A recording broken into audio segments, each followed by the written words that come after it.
Hello guys, तो welcome to study point. तो ये हमारी वर्कबुक सीरीज चल रही थी।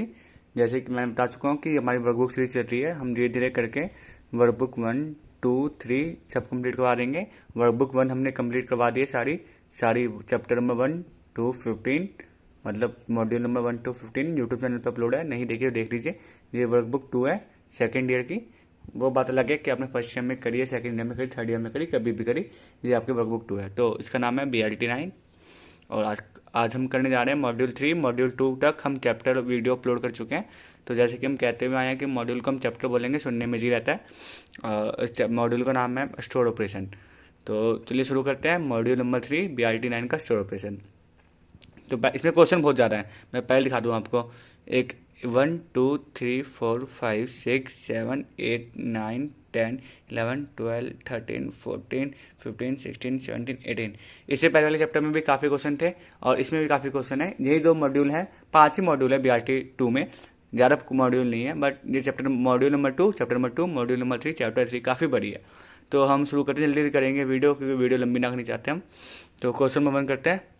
ऑब्जर्वेशन ओवर स्टोर ऑपरेशन, कि आप हम एग्जांपल लेके चल रहे हैं बिग बाजार का ना, कि बिग बाजार का आप एग्जांपल लेके चल रहे हैं। तो आपके बिग बाजार में आपका कैसा ओवरऑल एक्सपीरियंस रहा है, कि आपका स्टोर कैसे खुलता है, कैसे बंद होता है, कैसे सामान आपका काम करता है, और कौन से स्टाफ कहाँ काम करते हैं, कैसे स्टोर पे सामान आता है, कैसे फ्लोर में सामान आता है, कैसे स्टॉक रूम में सामान आता है, कैसे स्टॉक रूम में सामान सेट करते हैं। ये पूरा आपको छोटा सा ऑब्जर्वेशन लिखना है। आपको पूरा 5-6 लाइन ही 6 लाइन लिख देना और स्पेस फुल हो जाएगी आपकी। ये लिख देना। Question number 2, list types of customer generally visited. तो आपको लिखना है कौन से टाइप के कस्टमर जनरली विजिट होते हैं। तो वैसे कि अगर हम बिग बाजार का एग्जांपल लेके चलेंगे, तो बिग सेल के जो कस्टमर बिग बाजार में एक बार आएगा वो बार बार आएगा, क्योंकि उसको डेली बेसिक नीड के सामान चाहिए होंगे, राशन चाहिए होगा महीने का। तो बेसिकली लॉयल कस्टमर आते हैं, एजेड आते हैं, मैंस आते हैं, वुमेन आते हैं, जो न्यू जनरेशन वाले आते हैं, किड्स आते हैं, एंथुसियास्टिक आते हैं, बहुत सारे टाइप के कस्टमर आते हैं। हाँ, जो बार रिपीट ऑर्डर करने भी आते हैं, और सबसे ज़्यादा आते हैं लॉयल कस्टमर। तो आप इसमें लिख देना, 6 लाइन लिख देना, पेज फुल हो जाएगा, दिक्कत नहीं है।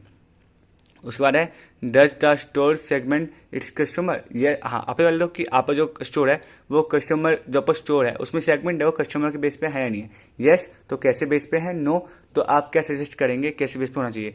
तो यस, बिग बाजार में बेसिकली सारे सेगमेंट कस्टमर बेस पे होते हैं। अगर कस्टमर को पता है उसको वो चाहिए तो वो ऑटोमेटिक उस सेगमेंट तक अट्रैक्ट हो जाता है, चाहे उसे कोई बताए ना बताए, क्योंकि जो उनकी स्टोर की VM होती है ना, उस तरफ से डिजाइन होती है, उसकी जो बेसिकली नीड वांट डिजायर है वो ऑटोमेटिकली हम सेगमेंट में वो डिवाइड कर देते हैं कि मेंस किड्स इधर, मतलब हाँ वुमेन्स गर्ल्स इधर, जो न्यू टेक्नोलॉजी है वो उधर, एजिड इधर, बेसिक डेली मंथली का सामान उधर, या फिर जो नीड प्रोडक्ट का आपको वो इधर, जैसे खाने के सामान का नीड इधर होगा और बेसिकली स्कूल किड्स के जो सामान इधर होगा, ऐसे हम बांट देते हैं। और ऐसे प्लेइंग किड्स इधर होगा, स्टडीज के सामान उधर होगा, जो भी आपकी मर्जी है वो खाने का इधर, और फॉर्च्यून का इधर, स्टेशनरी सामान इधर, क्लॉथ्स इधर, पार्टी वेयर उधर, जो भी आप देखते हैं। जैसे कस्टमर ज़्यादा वो होते हैं ना, मैं भूल रहा हूँ तो मैं क्या चाह रहा हूँ एक्चुअली, बिग बाजार में क्या होते हैं फॉर्च्यून आइटम्स की, जो डेली आइटम में क्या बोलते हैं उनको, जो हम घर में यूज़ करते हैं, राशन का सामान, उनका कस्टमर सेगमेंट अलग बांटा होता है वो।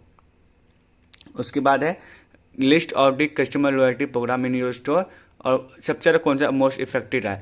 तो बेसिकली आपको 5-6 लिस्ट कर देना बिग बाजार में, जो आप अगर आप बिग बाजार में काम करते हुए आए हैं, कि आपके कस्टमर में कौन सा लॉयल्टी प्रोग्राम यूज़ किया जाता है। कि हम कई बार होता है ना कि हम दे देते हैं उनको, नेक्स्ट टाइम आएंगे तो सर आपको हम 500 रुपीज़ ऑफ देंगे, 600 रुपीज़ ऑफ देंगे, अगर बिल से ज़्यादा ऑफ ज़्यादा होगा, इससे ज़्यादा होगा तो। और सबसे ज़्यादा मोस्ट इफेक्टिव कौन सा होता है, सबसे ज़्यादा मेरे हिसाब से मोस्ट इफेक्टिव वो होता है कि सर आपने हमारे यहाँ से इस बार शॉपिंग करी और आप हमारे यहाँ पे अगली बार 199 की से ज़्यादा की शॉपिंग करेंगे तो हम फ्लैट आपको 500 या 600 रुपीज़ ऑफ कर देंगे।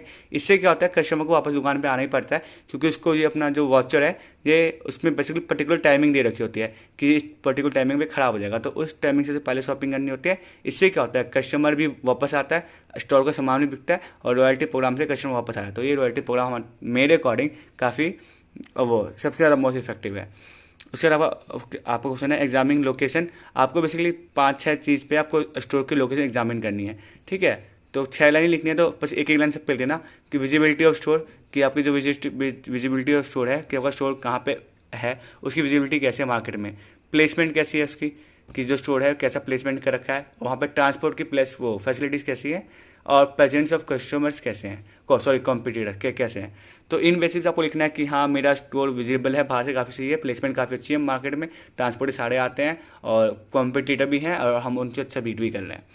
बस उसके बाद आप give suggestion to improve customer service, आप क्या सजेशन देंगे कि अपने कस्टमर सर्विस दुकान को इम्प्रूव कर सकते हो। कहते हैं कि सर बिग बाजार काफ़ी बड़ी कंपनी है, हम प्रॉपर स्टाफ ट्रेन होते हैं, हमें सब कुछ सिखाया जाता है, तो हम हमारे तरीके से हम अपना बेस्ट कस्टमर सर्विस प्रोवाइड करते हैं। तो वी डोंट थिंक कि हमारे स्टोर में कुछ कस्टमर सर्विस को इम्प्रूव चाहिए, जो हम दे रहे हैं उसी में हम बस अपना बेस्ट करना चाहते हैं। आप जिस स्टोर में करते हैं इंटर्नशिप जॉब, आपको उस स्टोर के बेस पर लिखना है। आपको नेक्स्ट क्वेश्चन है फिर write down the your observation regarding visual merchandising at store, आपके अकॉर्डिंग आपके स्टोर की विजुअल मर्चेंडाइजिंग कैसी है। तो इस पर भी 6 लाइन लिख देना, काफ़ी अच्छी है। गंडोला काफ़ी अच्छी जगह प्लेस हैं, टेबल लाइट्स काफ़ी जगह फेस है, म्यूजिक काफ़ी अच्छा है, डिस्प्ले टीवी काफ़ी अच्छे हैं, और जो लाइट्स हैं ट्यूनिंग है और मूड काफ़ी अच्छा क्रिएट कर देते हैं वो कस्टमर का जो म्यूजिक सुनते हैं। तो और लाइटिंग इफेक्ट काफ़ी अच्छा है, ये सब लिख देना विजुअल मर्चेंडाइजिंग के अंदर। आप उस पर है compare the store visual merchandising effectiveness with other, basically आपको जो विजुअल मर्चेंडाइजिंग है उसको आपको एक्सप्लेन करना है इफेक्टिवनेस विद अदर स्टोर। तो जैसे कि हम स्टार्टिंग से कह रहे हैं कि अगर बिग बाजार में हम काम कर रहे हैं तो मैं कॉम्पिटिटर हुआ हमारा रिलायंस ट्रेंड्स कॉम्पिटिटर हुआ, हाँ तो रिलायंस ट्रेंड भी काफ़ी पैसे खर्च कर अपनी वीएम और अपने सेल्स एम्प्लॉय सब चीज़ पे। तो लिख देना कि हमारी जो स्टोर की वीएम है काफ़ी स्ट्रॉग है एज कम्पेयर टू कस्टमर और सॉरी कॉम्पिटिटर, उनकी भी काफ़ी स्ट्रॉग है, बट वो हमें कोई दिक्कत नहीं देती क्योंकि हम मैनेज कर लेते हैं अपने कस्टमर सर्विस के द्वारा अपने कस्टमर को वापस रीगेन करने में, लॉयल कस्टमर बनाने के लिए। उसके बाद आपका क्वेश्चन है organisation structure of the retail store, basically आपको अपना स्ट्रक्चर वो एक स्ट्रक्चर एक्सप्लेन बना देना कि सबसे ऊपर ये सीईओ होते हैं, फिर मैनेजर होते हैं, फिर रिटेल सप्लाई, फिर प्लस सप्लाई होता है। बस ज़्यादा कुछ नहीं करना आपको इसमें, आपको बस अपना एक ऑर्गेनाइजेशन का स्ट्रक्चर दिखाना है कि सबसे ऊपर सीईओ आता है, सीईओ के ऊपर नीचे आ जाएंगे आपके मैनेजर, फिर वाइस मैनेजर और फिर उसमें रिटेल एम्प्लॉय, और बस यहाँ पे फिर वो वर्कर ढाल देना, फिर जो गार्ड मार्ट ढालना है मर्जी है आपकी। आपको सिंपल सा स्ट्रक्चर बना के दिखा देना है अपने रिटेल स्टोर का, जिस स्टोर में आप काम करते हैं। उसके बाद आपके क्वेश्चन है analyse the merchandising display of your retail store, basically आपको जो मर्चेंडाइज डिस्प्ले है आपके स्टोर के अंदर उसको एनालाइज करके लिखना है कि उसकी जो प्लेसमेंट है मर्चेंडाइज डिस्प्ले की वो प्रॉपर वे में है या नहीं है, और है तो कैसे है और नहीं है तो कैसे जज कर सकते हैं उनको प्रॉपर वे में लाने के लिए। बस ज़्यादा नहीं लिखना, 6 लाइन लिखनी है, वो स्पेसफुल हो जाएंगे। फिर method to prevent loss, basically क्या है हमने वो लगा रखे पॉइंट ऑफ सेल पे हमने एक मैग्नेट लगा रखे सब कपड़ों में आइटम में, जब तक वो उस मैग्नेट को निकालेंगे नहीं तो जो गेट पे हमारे जो बड़े बड़े लगे होते हैं टेक्नोलॉजी आजकल न्यू, उसमें से कस्टमर समझ नहीं जाएगा तो वो साउंड करता है, पॉपअप की साउंड करता है, इसके लिए जो बिलिंग होगी तो वो मैग्नेट निकाल दिया जाता है कि वो कस्टमर जाए तो पॉपअप साउंड ना करे। गार्ड लगा रखे चेक करने के लिए यहाँ पे, और हर जगह सीसीटीवी कैमरा है और हमने सीसीटीवी कैमरा के बोर्ड लगा रखे हैं कि और under surveillance of CCTV camera. और हमने फायर बेसिकली बाकी लॉस बताने के लिए हमने वो फायर इंश्योरेंस ले रखा है, क्लाइमेट इंश्योरेंस ले सकता है, और जो प्रिवेंट होता है हर चीज़ का और हर चीज़ का जो इंश्योरेंस है हमने वो प्रोवाइड कर रखा है अपने स्टोर में, ये तरीके हैं कुछ लॉस बचाने के लिए। उसके बाद आपका सजेस्ट, नेक्स्ट क्वेश्चन है suggest to utilising the store space, कि आपको कैसे आप सजेस्ट कर सकते हैं कि आपका स्टोर का जो स्पेस है वो वेल यूटिलाइज हो रहा है, सबसे बेस्ट वे में यूटिलाइज हो रहा है। तो बेसिकली आप कहना कि इसके लिए हमारे पास प्रॉपर वीएम टीम हायर होती है, विजुअल मर्चेंडाइजिंग टीम हायर होती है, वो एक एक पूरा मैप करते हैं, वो एक एक इंच वो सोचते हैं कि हम पूरा यूज़ करें, उनको इन सब चीज़ों की प्रॉपर नॉलेज होती है और वही लोग हमें गाइड करते हैं कि यहाँ पे ये सामान रहेगा, इससे क्या होगा हमारा जो स्टोर का है प्रॉपर स्टोर का स्पेस यूटिलाइज होगा। नेक्स्ट क्वेश्चन है आपका gross margin return on floor space, इसको बेसिकली बोलते हैं GMROF, gross margin return on floor space. Basically आपके जो कितने फ्लोर पे जितने फ्लोर जैसे फ्लोर का स्पेस है, हाँ इसमें एग्जांपल देना इस टाइम से इस टाइम पे आपके जो ऑफिस मतलब ग्रॉस मार्जिन रिटर्न है सेल्स है वो कितना आ रहा है और हर महीने कितना बढ़ता है या फिर इसे कैसे इंप्रूव कर सकते हैं, ये सब लिखना है। ग्रॉस मार्जिन रिटर्न आपका जो ग्रॉस मार्जिन रिटर्न जो फ्लोर स्पेस पे आ रहा है, कंपनी का नहीं कह रहा मैं, फ्लोर स्पेस पे जितना आ रहा है उस पर्टिकुलर फ्लोर स्पेस पे जितना रिटर्न आ रहा है वो लिखना है आपको बस। उसके बाद क्वेश्चन आपका list out the assets of the store, basically आपको कुछ सेट्स करने हैं, लिस्ट आउट करना है, सेट्स करने हैं अपने स्टोर के, लिस्ट आउट करने हैं जो बेसिकली सेट्स हैं आपके स्टोर में, उनकी जो लाइन 5-6 स्टोर सेट्स लिख देना अपने स्टोर के। बेसिकली कंप्यूटर्स टेक्नोलॉजी मशीन जो होते हैं, जो टेंजिबल नॉन टेंजिबल सेट्स हैं, और आपके फ्राइक्स फर्नीचर जैसे भी सेट्स हैं, computer chairs, computer bill basin and machine जो भी हो, मशीनरी है आपकी, जो लाइटिंग है, जो भी इनको टच कर सकते हो या फील कर सकते हो, जो सेट्स जिसलिए हमने पेड कराओ स्टोर में वो आपके सेट्स हैं। तो list out sets of the store, आपको सेट्स अपने स्टोर के सजेस्ट करना है। बिग बाजार में क्या जाएंगे, बिग बाजार में आपको वहाँ पे राइक्स हो जाएंगे बहुत सारे, हाँ, वहाँ पे कंप्यूटर भी होंगे बिलिंग के लिए, वो वहाँ पे टेबल भी होंगे, वहाँ पे चेयर भी होंगे बहुत सारे। कंप्यूटर में वो मशीन आते हैं बहुत सारी, बिलिंग मशीन, वो भी बिलिंग मशीन भी, कैमराज भी हो जाएंगे, और आइस एंड फर्नीचर, बहुत सारी चीज़ें हैं आपके वहाँ पे स्टोर में। और जो भी आपके जो सेट्स हैं जिनको हम बेच भी सकते हैं, एक टेंजेबल सेट और नॉन टेंजेबल सॉफ्टवेयर है जो आपके कंप्यूटर के अंदर, वो भी आपका सेट्स ही है जिसके लिए हमने पेड करा है, जिससे वो हमारे जनरेट करते हैं हमारे रेवेन्यू। नेक्स्ट क्वेश्चन है आपका, average transaction size of this show. Basically आपके शो का एवरेज ट्रांजेक्शन साइज क्या है, इसमें भी आप एक मंथ का टाइम ले लेना, पर्टिकुलर पीरियड ले लेना, उसमें कितने टोटल सेल करी आपके स्टोर ने और टोटल कितनी बिल कटी, उसको डिवाइड कर देना, लिख देना कि इतना आया। जैसे कि आपने एग्जाम्पल लेके चलते हैं, आपके एक महीने में 1 तारीख से 31 तारीख तक आपने 1 लाख का सामान बेचा स्टोर में, और आपने 10 बिल बनाए हैं, एग्जाम्पल देना बस। तो 0 से 0 कट गया, बचा 10,000, तो 10,000 रुपये आपका एवरेज टिकट साइज है आपके स्टोर का। ऐसा एग्जाम्पल लेकर आप लिख दीजिएगा। नेक्स्ट क्वेश्चन है आपका, device which use in at cash counter POS, point of sale. Basically कौन कौन से डिवाइस आपके कैश काउंटर पे यूज़ किए जाते हैं, तो लिख देना कंप्यूटर और कैश मशीन, कार्ड मशीन और UPS के बोर्ड आपके हैंडिंग है, सारे आ गए हैं हमारे बिग बाजार में। यही सब डिवाइस कुछ हम यूज़ करते हैं कैश काउंटर पे, पॉइंट ऑफ सेल, कस्टमर की जो बेसिकली जो बिल पॉइंट है उसकी जो बिल को स्मूथ एंड प्रोसेस फास्ट बनाने के लिए। उसका रहा है promotion mix at store which one view will be observe effective. Basically आपके स्टोर में कौन सा प्रमोशन मिक्स का स्टाइल यूज़ किया जाता है और सबसे ज़्यादा आपको कौन सा इफेक्टिव लगता है। प्रमोशन मिक्स बेसिकली जो वो एक्टिविटी जो स्टोर में परफॉर्म करते हैं अपनी सेल को इंक्रीज करने के लिए। प्रमोशन मिक्स में आप बाहर बैनर लगा देते हैं 60% ऑफ या फिर कुछ भी, तो मेरे हिसाब से सबसे बड़ा इफेक्टिव मतलब कौन सा होता है, बाय 1 गेट 1 फ्री।